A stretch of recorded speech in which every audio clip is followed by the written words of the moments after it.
Santapan Harian, Kamis, 10 Maret 2022.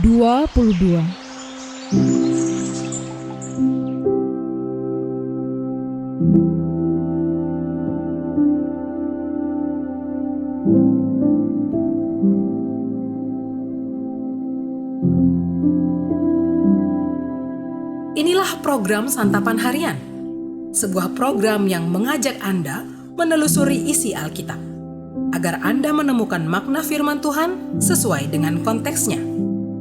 Santapan Harian tertuju bagi Anda yang ingin memiliki kehidupan rohani yang segar, kuat, dan sigap.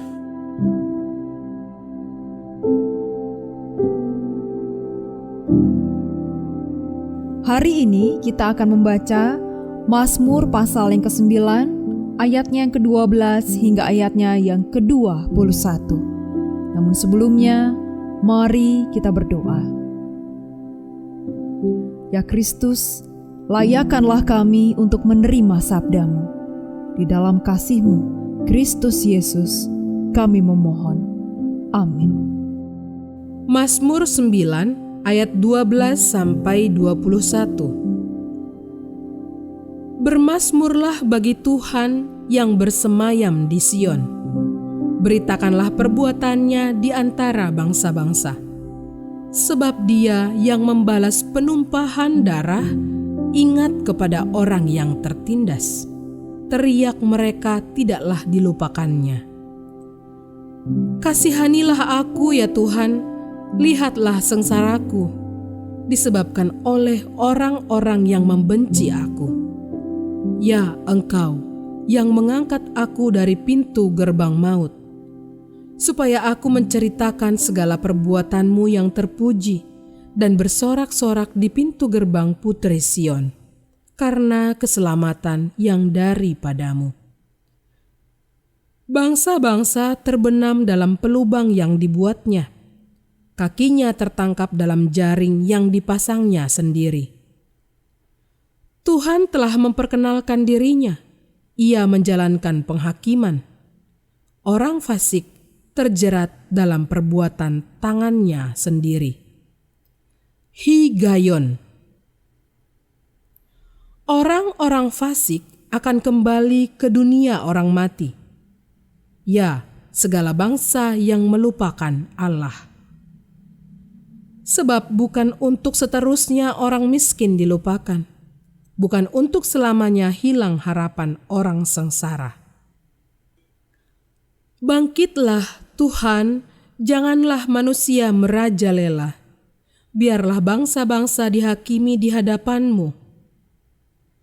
Biarlah mereka menjadi takut ya Tuhan, sehingga bangsa-bangsa itu mengakui bahwa mereka manusia saja.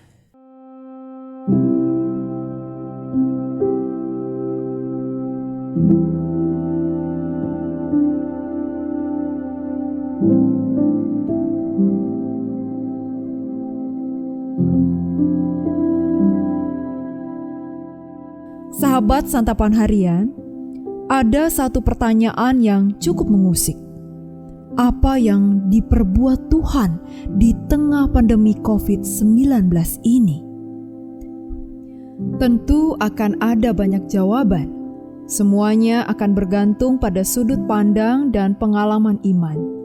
Keduanya, baik sudut pandang maupun pengalaman iman, memiliki subjektivitas. Oleh karena itu, bagi siapapun yang hendak menceritakan perbuatan Tuhan di tengah pandemi, kesadaran akan subjektivitas ini pantas dijadikan acuan. Pemazmur rupanya termasuk orang yang sadar akan adanya unsur subjektivitas setiap kali bermazmur. Kata ganti aku yang digunakan mengindikasikan hal tersebut. Kasihanilah aku ya Tuhan, lihatlah sengsaraku, supaya aku menceritakan segala perbuatan-Mu yang terpuji.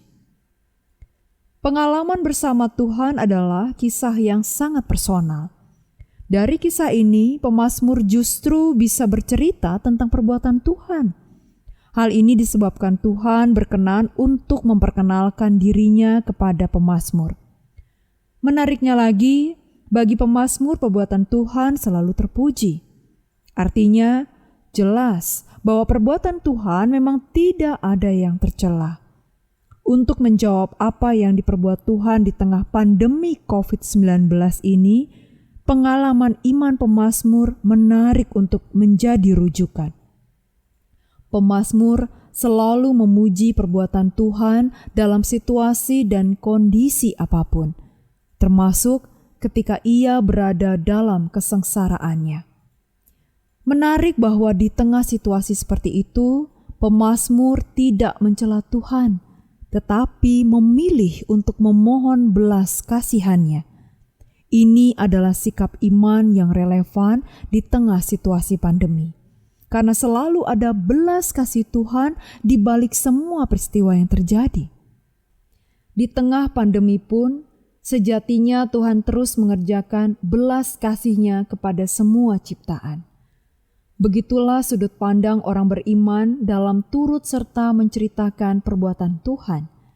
Tak ada peristiwa yang terjadi tanpa peran dan cinta kasih ilahi, yaitu energi yang bermanifestasi dalam wujud ditegakkannya keadilan, hadirnya harapan baru, dan adanya keselamatan. Hal itulah yang selalu pantas untuk kita ceritakan. Mari kita berdoa. Seperti bintang yang bersinar di gelapnya malam, demikianlah kami ingin seperti bintang yang mampu memancarkan kasih-Mu ya Tuhan di tengah kegelapan ini. Kami mau bercahaya di dalam-Mu, menyaksikan segala perbuatan-Mu dan menceritakan semuanya, semua perbuatan-Mu kepada banyak orang. Karena kami rindu ya Tuhan, hidup selalu bercahaya di dalam kemuliaan-Mu. Di dalam terang kasih-Mu ya Kristus, kami berdoa. Amin.